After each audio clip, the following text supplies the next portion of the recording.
selamat pagi, selamat siang, selamat sore, selamat malam semuanya. Bagaimana kabarnya hari ini? Saya harap kabar kita semua pada hari ini selalu dilindungi oleh Tuhan, selalu sehat selalu, dan selalu bisa mewartakan kerajaan Allah di tengah-tengah masyarakat.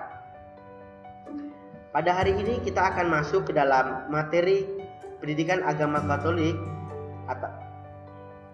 dengan tema tanggapan atas pewartaan Yesus untuk materi kelas 8. Mari. Nah, dalam melaksanakan tugas untuk mewartakan kerajaan Allah, banyak sekali yang dihadapi oleh Yesus gitu.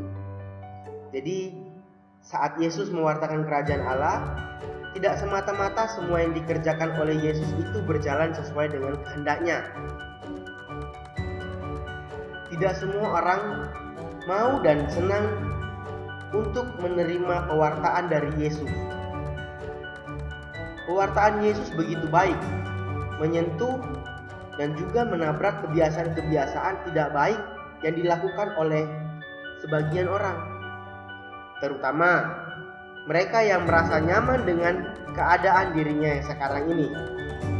Nah, pewartaan Yesus untuk menegakkan kerajaan Allah itu banyak sekali mengundang pro dan kontra, antara setuju dan tidak setuju dalam masyarakat Yahudi pada saat itu. Jadi saat Yesus mewartakan kerajaan Allah di zamannya, yaitu pada zaman dia masih Yahudi, banyak sekali orang yang setuju dan ada pula orang yang tidak setuju dengan pewartaannya itu. Nah, sekarang kita masuk dalam pertanyaannya. Siapakah yang pro dan siapakah yang kontra? Siapakah yang menerima dan siapakah yang menolak? Nah, mari. Mereka yang menerima pewartaan Yesus adalah orang-orang yang miskin, orang-orang pendosa, orang-orang sakit, kaum wanita dan anak-anak. Kita bahas satu-satu. Berbicara tentang orang miskin dan sederhana, Yesus pernah mengatakan begini, "Berbahagialah hai kamu yang miskin, karena kamulah yang empunya kerajaan Allah. Berbahagialah hai kamu yang sekarang ini lapar, karena kamu akan dipuaskan. Berbahagialah hai kamu yang sekarang ini menangis, karena kamu akan tertawa." Itu ada di dalam kitab Lukas ayat 6, 20 sampai dengan 21. Ya, betul, mereka inilah yang merasakan secara langsung pewartaan Yesus, baik melalui kata-kata maupun melalui mukjizatnya Yesus yang Yesus berikan kepada mereka. Yesus itu adalah pembela dan penyelamat bagi mereka. Yesus itu adalah Mesias yang dinantikan untuk melakukan keadilan dan pembelaannya. Mereka ini, orang-orang miskin ini, rela meninggalkan segala-segalanya untuk mengikuti Yesus. Kemudian yang kedua itu ada para pendosa. Nah, yang termasuk dalam pendosa ini antara lain adalah wanita-wanita yang berdosa dan pemungut cukai yang mau bertobat. Nah, wanita ini dan para pemungut cukai ini di dalam kehidupan atau di dalam masanya dahulu sana, dalam masyarakat Yahudi, mereka itu tidak layak hidup di tengah-tengah masyarakat sana. Mereka itu harus dijauhi, disingkirkan, dikucilkan. Mereka itu semua dijauhi, disingkirkan, dan dikucilkan dari kehidupan masyarakat. Nah, di sana, di masyarakat Yahudi sana, siapapun yang ketahuan bergaul dengan mereka, itu mereka akan dianggap sebagai orang yang najis. Nah, akan tetapi berbeda dengan Yesus. Yesus berkenan datang kepada mereka dan Yesus mau bergaul dengan mereka. Nah, sikap Yesus ini yang sangat mengejutkan para pendosa dan mengagetkan para imam dan para ahli Taurat. Dalam kata lain itu, Yesus itu tidak membeda-bedakan. Yesus mau menegaskan tentang kesetaraan. Yesus mau menegaskan tentang kesetaraan di hadapan Allah. Bagi Yesus, orang yang baik dan jahat adalah arti tertentu. Mereka itu sama-sama mempunyai kedudukan di hadapan Allah, sama-sama dicintai oleh Allah, sama-sama anak Abraham. Karena kesamaan itulah mereka pun mempunyai hak atas kerajaan Allah. Sangat berbeda sekali dengan orang-orang Yahudi. Nah, kemudian yang ketiga adalah orang-orang sakit. Orang-orang sakit inilah yang secara langsung merasakan kebahagiaan dan kegembiraan atas pewartaan Yesus secara langsung. Terlebih di saat mereka itu mendapatkan mujizat langsung dari Yesus, yaitu mujizat penyembuhan. Kedatangan Yesus telah membawa harapan baru bagi mereka yang sakit ini.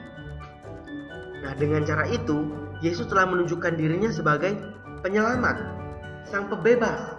Yesus mewartakan Allah yang Maha Pengasih.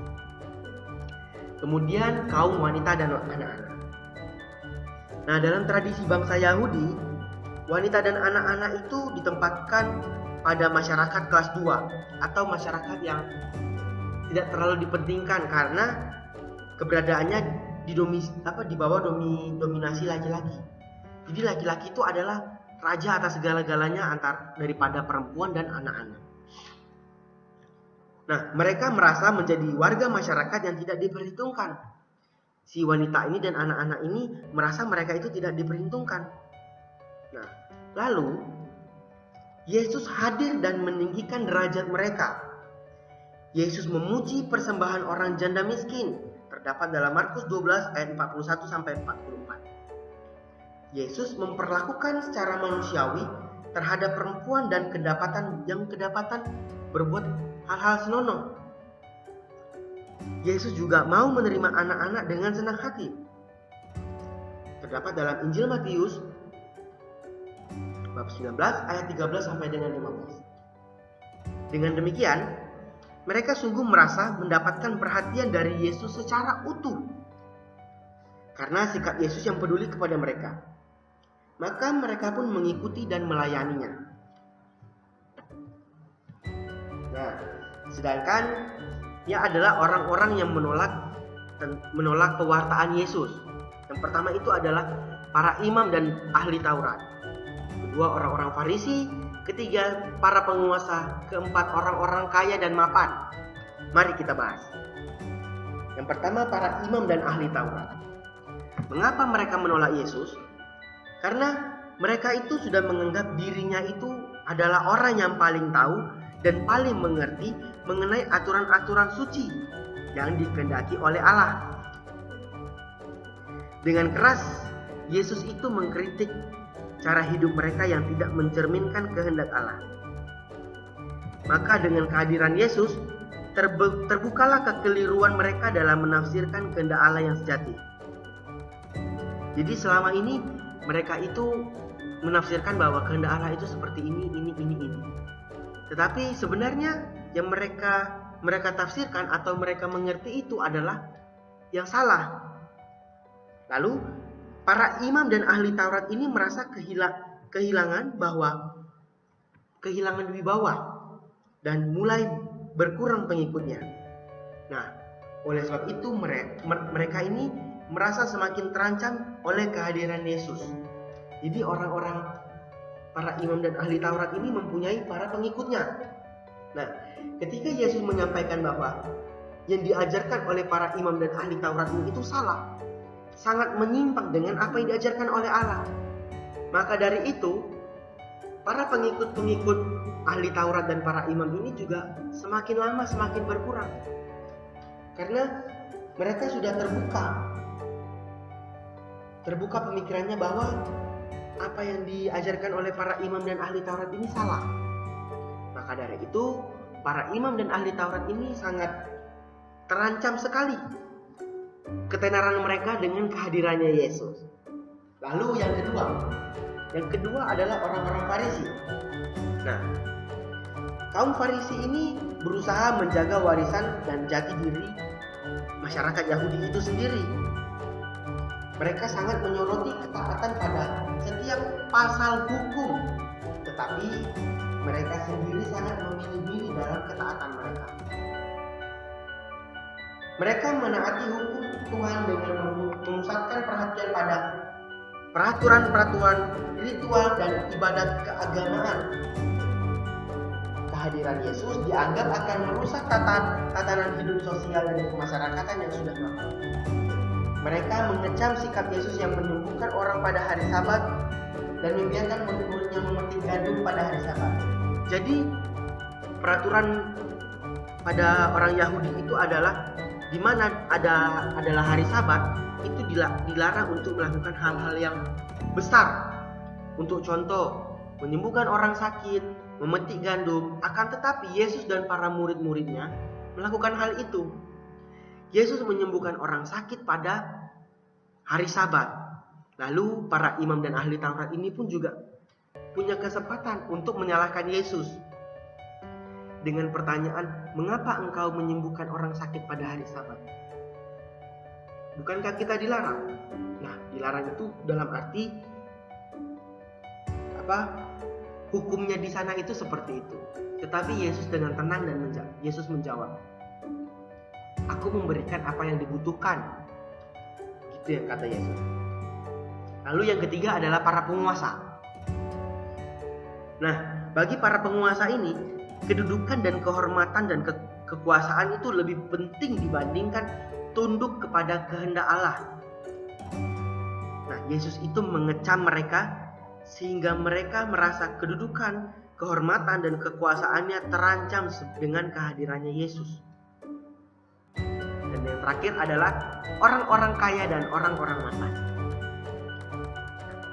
Kabar sukacita kerajaan Allah yang diwartakan oleh Yesus ternyata sulit diterima oleh orang-orang kaya dan mapan ini. Kerajaan Allah yang diwartakan oleh Yesus menuntut keberanian mereka untuk meninggalkan segala-galanya yang mereka miliki, termasuk untuk meninggalkan harta, benda, kekayaan, dan kemapanan dalam hidup. Sementara orang-orang kaya dan orang-orang mapan ini masih sangat terikat pada harta kekayaannya. Jadi mereka sangat benar-benar menolak dengan kehadiran atau benar-benar menolak tentang pewartaan dari Yesus sendiri. Karena mereka sendiri masih mementingkan harta dan kekayaannya mereka masing-masing. Nah, apa yang dialami Yesus dalam mewartakan kerajaan Allah itu dapat dialami oleh siapapun. Dapat dialami oleh saya, dapat dialami oleh kalian, dan siapa saja. Tetapi levelnya itu berbeda-beda. Nah, orang yang berbuat baik belum tentu akan diterima dengan baik. Kadang-kadang penolakan yang menyakitkan yang diterima. Kok bisa penolakan yang menyakitkan? Ya, terkadang contohnya saja di dalam kita mengajak orang lain untuk melakukan hal baik, orang tersebut akan langsung berkata seperti ini, berkata perkataan yang pedas. Aku tidak mau, urusin saja dirimu, jangan sok suci atau jangan sok baik. Nah, penolakan-penolakan itu yang membuat hati kita terpukul. Nah, terhadap berbagai penolakan yang menimpa dirinya atau menimpa diri Yesus, Yesus itu tidak bersikap untuk memusuhi. Dengan penuh kasih dan kesabarannya Yesus menghadapi reaksi penolakan tersebut. Yesus menyertai penyerahan dirinya secara total kepada kehendak Allah. Nah, begitu juga dalam kehidupan kita sehari-hari nih. Contoh kita sebagai anak, kita juga dapat atau pernah mengalami penolakan-penolakan. Penolakan-penolakan ini terjadi di mana saja. Itu bisa dengan teman, bisa juga dengan orang tua, bahkan dengan masyarakat sekitar. Contoh kecil di dalam penolakan yang biasa kita alami. Kita biasa mengalami perbedaan pendapat atau mengutarakan pendapat, di mana saat kita mengutarakan pendapat kita, mereka langsung menolak. Dia lagi yang ngomong, udah gak usah didengar. Nah, penolakan-penolakan itu yang seperti itu yang membuat hati kita juga bisa terpukul.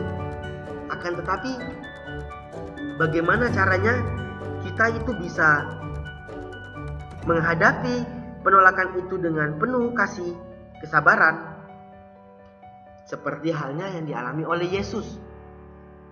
Oleh karena itu, kita sebagai anak-anak Yesus, kita diharapkan untuk mampu meneladani Yesus dengan bersabar dan berbelas kasih kepada siapapun. Entah itu orang itu menyakiti kita atau orang itu berbuat jahat kepada kita. Kita harus terus melatih kesabaran dan berbelas kasih kepada mereka. Sekian dari materi kelas 8 untuk tanggapan atas pewartaan Yesus, yang dimana tanggapan dan pewartaan Yesus ini tidak berjalan dengan mulus. Ada juga penolakan-penolakan yang dialami oleh Yesus, tetapi penolakan-penolakan ini yang bisa membuat kita menjadi semakin teguh, bisa menjadi semakin kuat untuk mengikuti Yesus dalam mewartakan kerajaan Allah. Baik, begitu saja. Selamat pagi, salam sehat, sampai jumpa di pertemuan selanjutnya. Terima kasih.